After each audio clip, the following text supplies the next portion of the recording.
And the unit that we're in right now is injury reporting and record keeping. In the last module, which was module 2, we talked about new cases, how to determine if it's a new case. It's got to be a new case before it's recordable. We talked about some specific criteria for recordability. If it's a work-related death, it has to be recorded. If it's an injury with lost work days, that has to be recorded. If it's an injury that requires a transfer or restricted duty, that's recordable. Again, that restricted duty, that means they can't do the job that they would normally do. Medical treatment is recordable. Loss of consciousness is recordable. If there's a diagnosis of a significant illness or medical condition, that also is recordable. And again, all it takes is the diagnosis from a licensed medical professional. Doesn't have to be any treatment, doesn't have to be any lost work days or restricted work days. If a medical professional, and normally we're talking about a physician, if a physician makes a diagnosis of a work-related illness or medical condition, that's considered significant. That's all it takes. Example, I think this was the example I used, is silicosis. If a worker goes in, he's diagnosed with silicosis, that's all it takes. Yeah, the doctor may say, well, you can go back to work. Nothing I can do for you. You might as well go back to work. It's not going to get any worse, so go back to work. The doctor says, hey, there's nothing I can do for you. There's no treatment that I can provide. Go back to work. It's still a recordable injury because it is a diagnosis. It is a significant diagnosis. Then we talked about medical treatment versus first aid. All right, well, let's go ahead and continue our discussion of injury record keeping and reporting. And one thing I'll just say as a reminder, this is all pretty much straight out of 29 CFR 1904. 1904 is that section of the Code of Federal Regulations that's all about injury record keeping and reporting. And one of the regulations, the requirements, specify that certain forms have to be used. One of those forms is Form 301. Form 301 will be filled out each time you have a recordable injury, a separate form for each injury. If you have an incident that injures 3 workers, you'll have a separate form for each of those workers. This has to be filled out within 7 calendar days after you receive information that the recordable work-related injury or illness has occurred. So within 7 days, you need to have this filled out. Again, it's pretty basic information. We talked about incident investigation and reporting earlier in the semester. A lot of the information that you would put together in your basic injury report is what you would need to include in this. Again, the name of the injured worker or the sick worker, their address, date of birth, hire date, gender, information about the physician or healthcare professional, the name of the physician. If the treatment was given away from the work site, where was it given, the facility name, and the address. If the employee was treated in an emergency room, you have to indicate yes or no.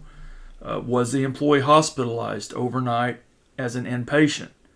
If it's yes, then there's another requirement also. If you have an employee that's hospitalized, you got to call OSHA within 24 hours.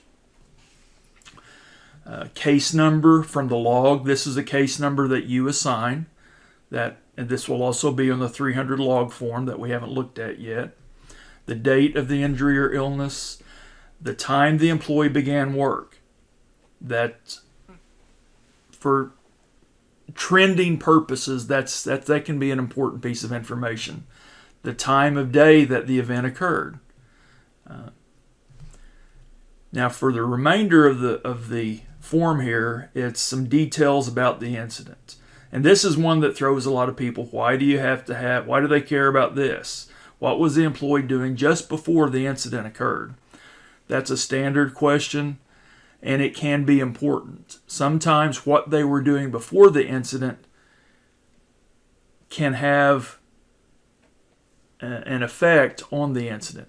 What they were doing before the incident may be partly the cause of the incident, so it's important to record that.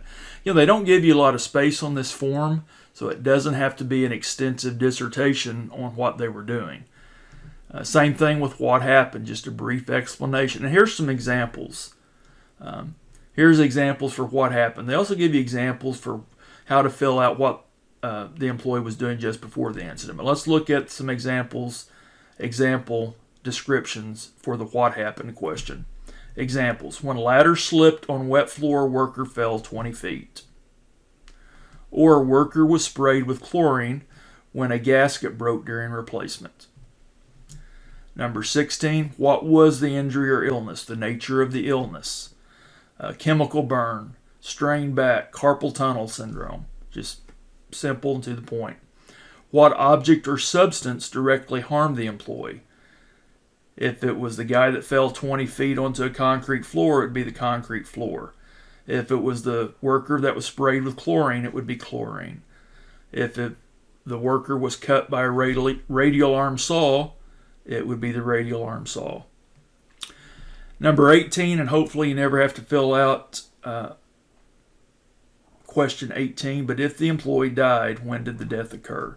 And keep in mind the death date could be different than the date of the injury. You could have a worker that was injured, but they don't pass on for another month or 6 weeks. But again, that's Form 301, every recordable incident. Now, if it's a first aid case, if it's not recordable, if it doesn't meet the criteria for recordability, you don't have to worry about this. Only for recordable cases.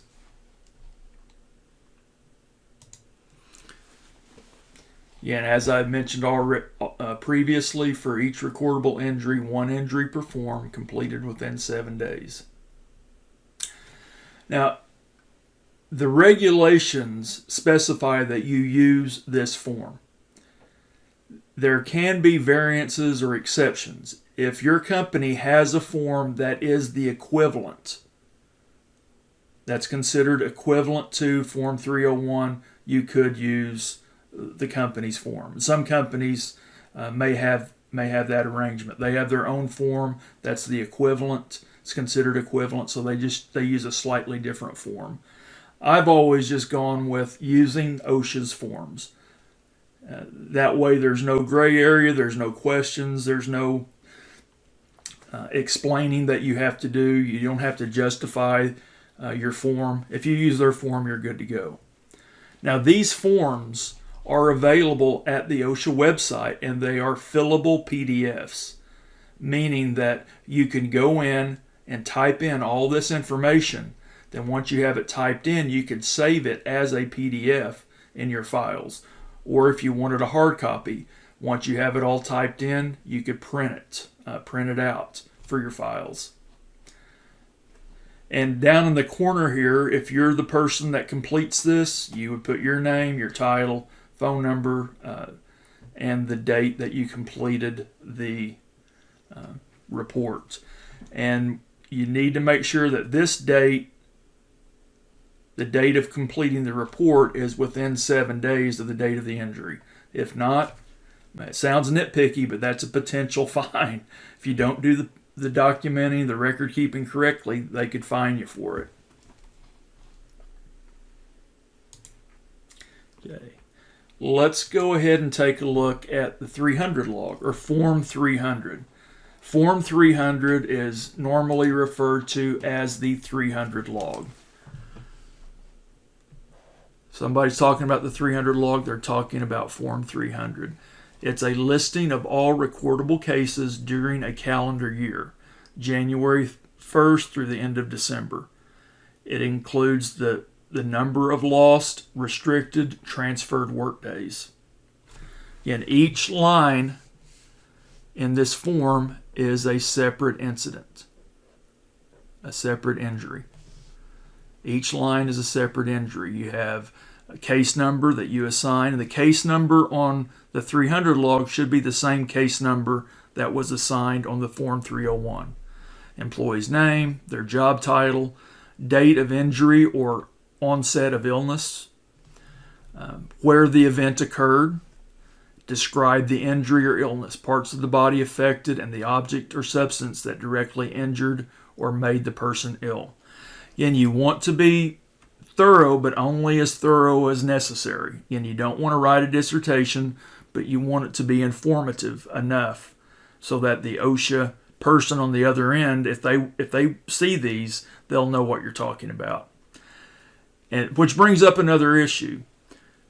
When your company receives an OSHA citation, normally OSHA will request to see your company 300 logs for the last 3 to 5 years, maybe. Maybe they only want to see them for the last year, but they could request your OSHA logs for up to the last 5 years, because 5 years is the time span that we need to keep a record. We need to keep the last 5 years of records. We need to retain at least 5 years of records for 301s, 300 logs, then the next form, the 300A summary that we're going to talk about. Again, once you get the basic information about each incident, then you'll select the type of case that it is. Is it a death case? Is it a days away from work case? Is it a job transfer or restriction case? Or is it another recordable case? And you'll choose whichever best fits the classification, which classification best fits the incident. Step 4, you'll enter the number of days the injured or ill worker was away from work or on job transfer or restriction. And you can have numbers for both of these. A lot of times that's what will happen. The worker has 7 lost work days when they can't work at all. Then maybe they have 7 days when they can go back to work, but they can only do certain types of work. They're limited in what they can do. Step 5, this is where you distinguish between an injury, which is column 1 here, or a specific type of illness. And they have skin disorder, respiratory condition, poisoning, hearing loss, and then column 6 is for all other types of illnesses. Now, in my experience, it's always been injuries. But again, that's a construction thing. In construction, we tend to have more injuries than we have illnesses when it comes to the types of incidents or the types of cases we work with. Now, other industries, it could be different. Okay, what else can I say about this form? Okay, we got 1 case per line. So we got 1, 2, 3, 4, 5, 6, 7, 8, 9, 10 cases per page. If you have more than 10 recordable injuries in a year, you will need multiple pages. In this space here, or in this row, you'll have your page totals for each of the types of cases that you have. So if you have, let's say you had a really bad year, you had 3 deaths, 3 days away from work, you had 3 job transfers or restrictions, and no others, but you put your totals here: 3, 4, 3, and 0. And then same thing for your days. If you had 10 lost work days for incident number 1, go ahead and put a code number in here for this. Call it 0001. That's going to be our case number. For 0001, we had 10 days away from work and 5 restricted days. And we total all these up. Let's just say we don't have any other days away from work, so it'd be 10 and 5. Whoops, my 5 disappeared up here.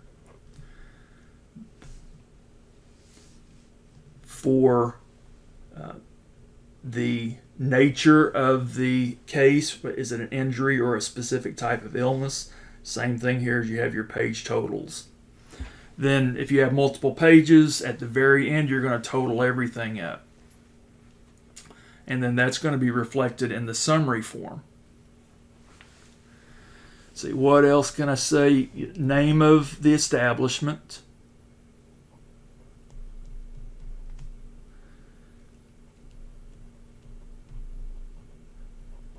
And again, I probably don't need to do that. Now, one thing you don't want to miss: the year. If I'm filling this out in January of 2021 for the year 2020, I want to make sure I put 2020 in there. If you put 2021, because that's an honest mistake. Here it is, January 2021.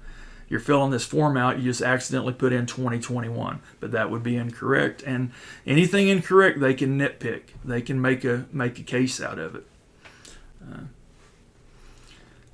Another thing about employee's name, you're going to have some cases that are what we call privacy cases. Privacy cases, you don't put the employee's name in here. To protect the identity of the employee in these privacy cases, you don't put their name, you write in privacy case. Let's talk a little bit more about that on the next slide. Again, do not put the employee's name on the 300 log. Use a separate sheet, a code sheet, with names linked to the case number on the 300 log. These are some situations that would be considered privacy cases that you don't want their name on the 300 log, because it could be embarrassing, it could be harmful to the employee in some way. An injury to an intimate part of the body, a groin injury, to be more specific. Injury from sexual assault, that could be hurtful to the victim. Mental illness, HIV, hepatitis, or tuberculosis infections are also considered privacy cases. A needle stick or a sharps injury where contaminated blood is involved. Also, an employee can request their name not be on the log. They can request that they don't want their name associated with the case, so they can make that request. So our 300 log may have some privacy cases. If information is released to outside entities, other than government entities or auditors hired by the employer, all names must be removed from the 300 log. I've never had this happen where I had to redact all the names on the 300 log because another entity needed to see my 300 logs. But if that happened, let me take that back. We would bid some jobs where the general contractor wanted to see our 300 logs. For some reason, I was thinking government entities. If you're a subcontractor and you're trying to get work on the job site of a general contractor, they could ask to see your 300 log. In that situation, you're going to remove all the names from the 300 log that you send them. You're not going to have any names on that 300 log in that situation. Now, generally, if you're reporting to OSHA, reporting to the Bureau of Labor Statistics, the names need to be on there except for privacy cases. Now, I'm probably making this more complicated than it needs to be. I apologize. But again, this kind of stuff can be important to OSHA. Another issue we need to talk about when it comes to record keeping and reporting is the proper procedure for counting lost work days. When you have a recordable injury with lost work days, you do not include the day the injury occurred. If he was injured on Monday and the doctor says, well, he needs to have 5 days off without work, no work for 5 days, you do not include Monday in your count. The 5 days would be Tuesday, Wednesday, Thursday, Friday, Saturday. All days missed, including weekends and holidays, must be counted. Weekends and holidays must be counted. Stop counting on the return to duty date prescribed by the physician. Yeah, the doctor will normally on a release or on a return to work form, they will give a return to duty date. That is the date you can stop counting when you're counting lost work days. But again, the most important things I think as far as counting lost work days is this right here. It does include weekends and holidays. If you have a case that goes over 180 lost work days, you can stop counting at 180 days. That's the cap. And this 180-day cap, it actually includes the total between lost and restricted or transferred cases. So if, let's say, a case you have 90 lost work days and 105 transferred or restricted work days, well, you only count up to 180. You wouldn't count the additional 15 restricted and transferred work days. Again, let me write that out here. You have 90 lost plus 105 restricted. That's going to equal 180, not 195. And this adds up to 195, but you quit counting at 180. Another thing about counting lost work days, do not carry over any days to the next calendar year. For example, if an injury occurs on November 30th, 2020, and the return to work date is January 15 of 2021, record the total of lost work days, which we have 45 in this particular example. Record all 45 lost work days in the 300 log and annual summary for the 2020 report. The 300 log for 2020 should represent or should reflect all 45 lost work days. Okay, this is assuming that you know the return to work date. If the injury occurred before there is, or if the injury occurred but there is not a return to work date, you are allowed to estimate the total number of lost work days when completing the 300 log. You know, let's say we had this same injury happened November 30th, 2020. The doctor hasn't given us a return to work date. It's January 15th, January 15th. It's January 20th. We have to fill out the forms. We have to have the forms all done by February 1st. So it's January 20th, and the doctor still hasn't given us a return to work date. So we would be allowed to estimate what we think the return to work date will be and use that in our count of lost work days. But again, it all goes back on the previous year. Any days in January would go back to December and would go back to the previous year.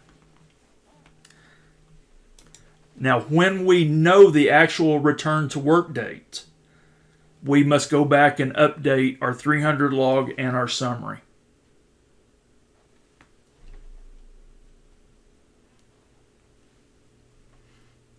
Okay, if you guys have any questions about this, let me know. Okay, some other things to consider when it comes to counting work days. If a medical professional gives a release allowing the worker to work, but the worker says, I'm not ready to go to work, I'm going to stay home, you don't have to count those as lost work days. You go by what the doctor says. The doctor says he can work, there's no lost work days. Another issue with regard to this type of situation. If the medical professional says don't work, the employer should not allow the employee to work. Actually, that goes along more with this. I got these out of order here. This point goes along with this situation. So let me go ahead and read this situation. If a medical professional recommends that the worker take some time off, if the doctor says don't work, but the worker works anyway, the lost day period prescribed by the doctor must be counted as lost work days. If the doctor says don't work, but the worker works anyway, it's still lost work days according to what the doctor says. Now, if you're the employer in this situation here, the doctor says don't work, but the worker wants to, the employer should not allow the employee to work. There is a risk of aggravating the injury and the situation becoming more serious. So you need to follow whatever the doctor says in situations like this. All right, let's talk about counting restricted or transfer cases. These are situations where the worker can work, but they cannot perform their normal job because of physical restrictions prescribed by a licensed medical professional. Very similar to lost work days. All days restricted and transferred, including weekends and holidays, stop counting on the return to full duty date prescribed by the physician. Again, stop counting at 180 days. The 180-day cap is a total of lost and restricted or transferred. Same rules when the days extend into the new calendar year. One thing that's a little different that we need to consider: if the injury results in a permanent transfer, the employer can stop counting days on the day that permanent transfer goes into effect. Let's say we have a mechanic who was seriously injured in an accident, and he can never do mechanics work again.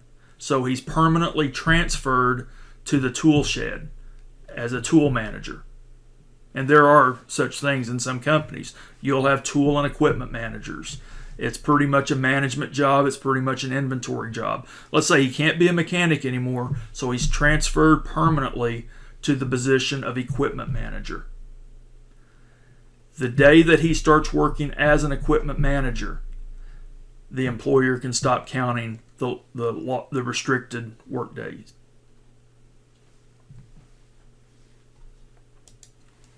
Again, like we said previously, if the restriction does not prevent them from performing their normal duties, it is not recordable and days are not counted.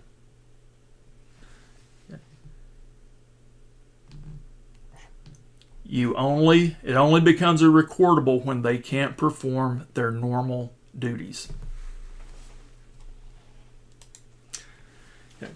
And this is our last form, the 300A, Form 300A. This is the summary. And a lot of times, instead of calling it the 300A, we'll just refer to it as the annual summary. It summarizes information from the 300 log, and this must be posted certain times of the year in areas where employees can see it. And we'll talk more about those posting dates in the next slide. But again, this is the form. For total number of deaths, you take your total from all of your pages of the 300 log. Number of cases with days away from work, your total from the 300 log, and so on. Take all your totals from the 300 log, including the number of lost days, which number of days away from work, and your total for the number of days of job transfer or restriction. Then down here you take all of your total number of injuries, skin disorders, respiratory conditions, and so on. Establishment information, the industry code. Actually, you don't put the code here, just the industry name. This is where you put the NAICS code, the North American Industrial Classification System code. Employment information, average number of employees, and the total hours worked by all employees last year. You'll get this information from your HR department. Your HR, your payroll department, they'll be able to tell you the total hours worked and the average number of employees employed in the last year. This is the certification section. This needs to be signed by a company executive. In most companies, safety managers are not going to be signing off on this. The first company I worked for, I signed off. I was the person that had the authority to sign this. But the other companies, at Kiewit, I didn't sign off on it. At Manhattan, I didn't sign off on it. And it was somebody higher up the food chain. It may be a corporate safety director. But generally, it's going to be someone even higher than the corporate safety director at a lot of companies. But again, they sign off on it. They certify that it's correct to the best of their knowledge, title, phone number, and the date that they signed it. Again, this has to be posted where every employee can see it. And it has to be on the wall, on the bulletin board, from February 1st to April 30th. We're talking about the following year represented by the injuries. Example, the annual summary of injury data for 2020 must be posted from February 1st, 2021 to April 30th, 2021. Now, employers may leave it up longer, this information,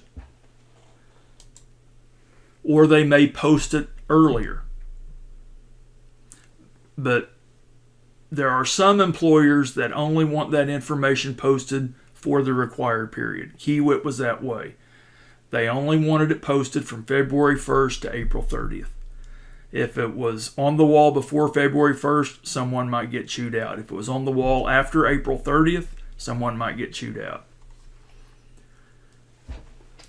Now, the posting must be made in an area accessible to all employees, and it must be clearly visible to all employees.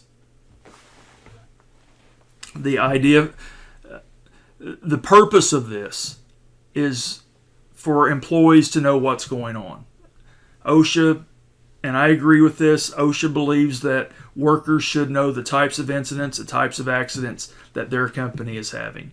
And with the 300A summary, that gives workers some of that information.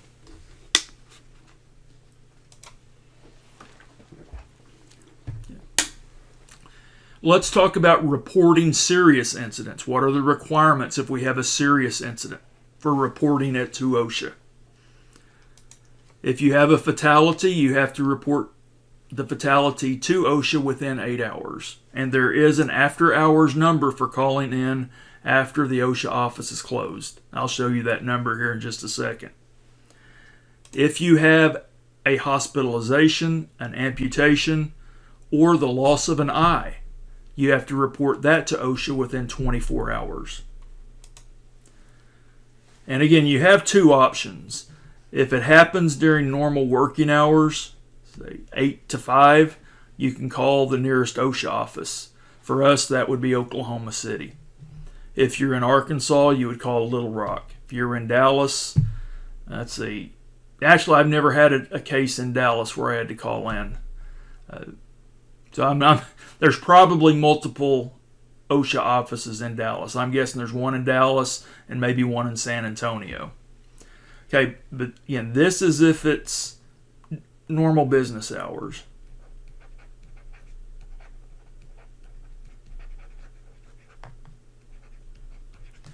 If it's after hours, after the offices have closed, you still got to call it in within 8 hours or within 24 hours. Doesn't matter if it's midnight. You call the 1-800 hotline number and report the incident. There's also an online reporting option if you prefer to do it online. If I have a fatality, I want to call it in. If I have any of these other serious cases myself, I want to call it in. Maybe that's just me being old school, old fashioned, and maybe not trusting the internet and the privacy of the internet. Now, when you call to make these reports, and this is important, you need to be prepared. You need business name, names of employees affected, location and time of the incident, brief description, a contact person, and their phone number. Have your ducks in a row when you call that in.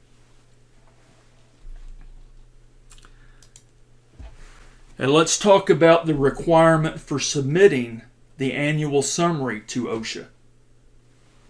Any companies with more than 250 employees, all companies with more than 250 employees have to submit their annual summary to OSHA. Then there are some companies or some industries where the companies have 20 to 250 employees that also have to submit their annual summary.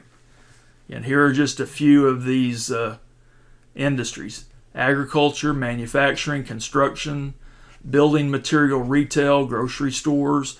The entire list is Appendix A of Subpart E, if you'd like to look at that. So all companies with more than 250 employees, and then certain industries where the companies have 20 or more employees.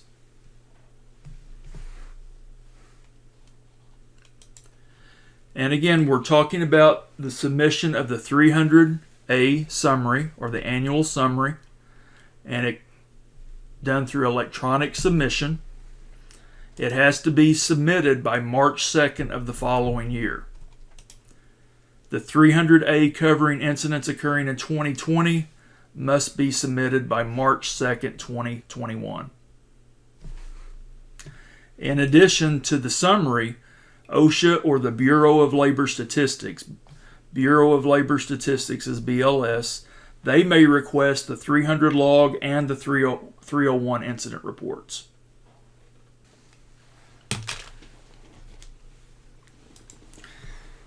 Another issue that we need to be aware of is employee access to injury and illness records.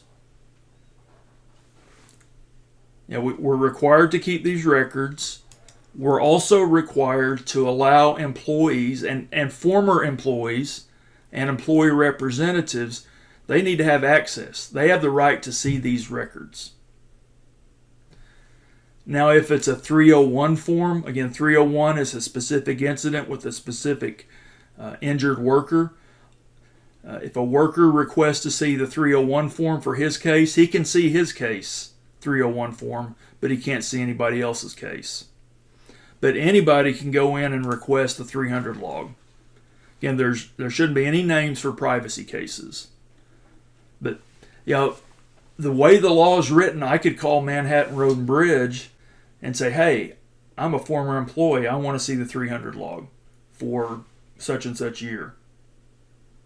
Or if I have a lawyer, let's say it's a legal case, I'm suing Manhattan Road and Bridge, I could have my attorney call Manhattan Road and Bridge and request to see the 300 logs. Again, the way the law is written, Manhattan Road and Bridge would have to provide that information. And they must provide the information by the end of the next business day. And again, all this is in 1904. If you'd like to look at it in more detail, just go to the 1904 regulations. There are also requirements for records retention. All injury and illness records must be retained by the employer for at least 5 years.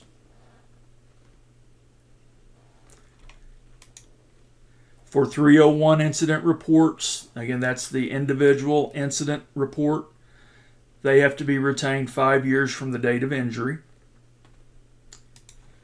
For the 300 log and 300A summary, 5 years from the year covered by the reports. For example, the 300 log for 2020 must be retained until at least December 31st, 2025.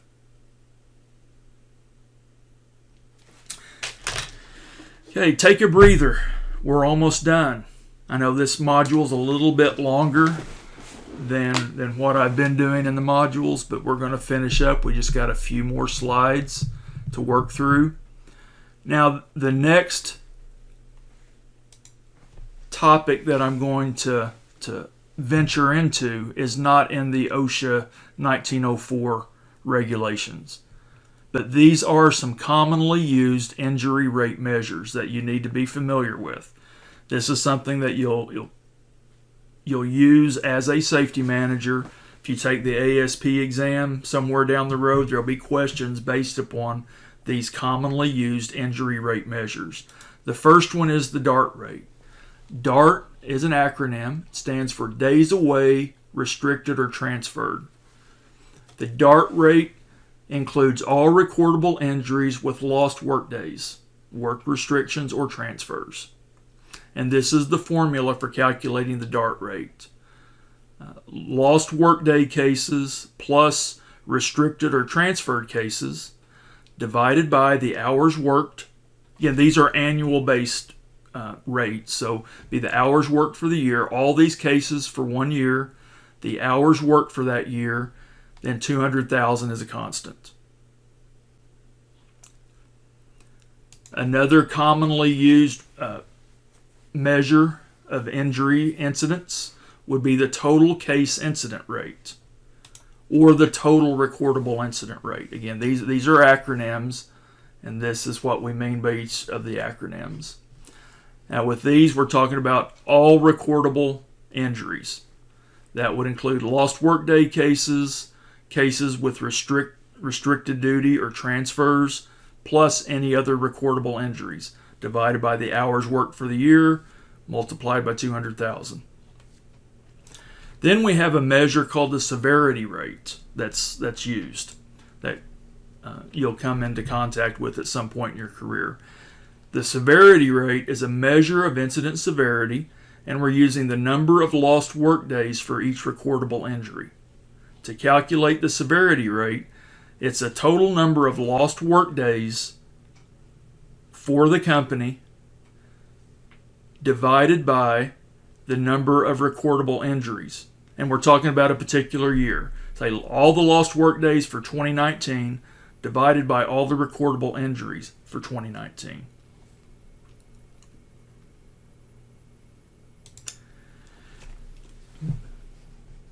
Say something about the 200,000 hour constant in the top two formulas here. Again, this is a constant. 200,000 is the number generally used by the Bureau of Labor Statistics. 200,000 hours represents the hours worked by 100 full-time workers, working 40 hours a week, 50 weeks per year. What you end up with when you calculate these rates is the number of injuries per 200,000 hours. If you wanted to, for some in-house data analysis, you could change that constant to a different number. One of the constants that I've used for in-house calculations is 10,000, the number of cases for every 10,000 hours worked. But again, 200,000 hours is the standard. That's what OSHA, that's what BLS uses. Again, that's up to you as you get involved in this. You might see a need to change that number for in-house analysis. Okay, let's look at some examples here. Following are data for a company for the 1 year period ending December 31st, 2019. What is the total case incident rate and the days away, restricted, or transferred for this company? Again, these are the data. So first of all, what is the DART rate? DART rate equals lost workday cases plus restricted transferred cases. Again, here are the lost workday cases. Here are the restricted transfer cases. So we need to plug that in. We also need hours worked for the year. There's our hours worked. And that's all there is to it. We got 75 plus 23, 98, divided by 1,623,451. Multiply all that times 200,000. You end up with a DART rate of 12 injuries for every 200,000 hours. For every 200,000 hours that company worked, they had 12 injuries with days away, restricted, or transferred. For the total case incident rate, we add up all of the recordables. Actually, and that's in this data, it's given to you right there. But that 118, that's a total of lost Workday cases, plus the restricted transferred cases, plus other recordables. 75, 23, and 20. That adds up to 118. The hours worked are the same. We do the math, we end up with a rate of, I'm going to call it 15 because you can't have half an injury. 15 injuries for every 200,000 hours worked. Now, these are really high rates. These numbers are kind of extreme. Hopefully you don't end up working for a company that has these kind of numbers, because it's really kind of, for that many hours worked, that's a hell of a lot of injuries, recordable injuries. So let's do the severity rate for the same company with the same numbers here. What is the severity rate? Lost work days, we got 1,754. Recordable injuries, 118. Go ahead and plug those in. 1,754 divided by 118. And we have 15 lost work days for every one recordable injury. Again, that's not good either. That's not good either to have that many lost work days and that high of a severity rate. Again, and what that's supposed to say there before I messed it up, let me see if I can erase that. Now I can erase all the ink on the slide. There we go. Again, severity rate, average of 14.86 lost work days for each recordable injuries. For each recordable injury. Okay, almost done. Almost done. If you have any questions about any of this, let me know. On the exam, I will probably give you a couple of problems. I'll give you some numbers like we have up at the top, and I'll give you a couple of problems to solve using those numbers. Now, some additional topics covered in 1904 that we really don't have time to go into. If there's multiple business establishments for one company, there's some special considerations there. We didn't talk about needle stick or sharps cases, medical removal cases, hearing loss cases, or tuberculosis cases. I mean, if you end up working in a work environment where any of this is relevant, you know where to find the information. Also, we didn't talk about a situation where there's a change in business ownership. You know, this happened to me with my first employer. We were bought out by a larger company.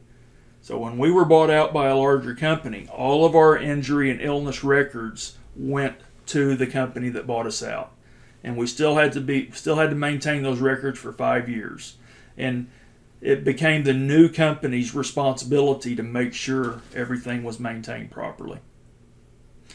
Again, we didn't get to really go into any of these topics, but the information is there in the 1904 regulations.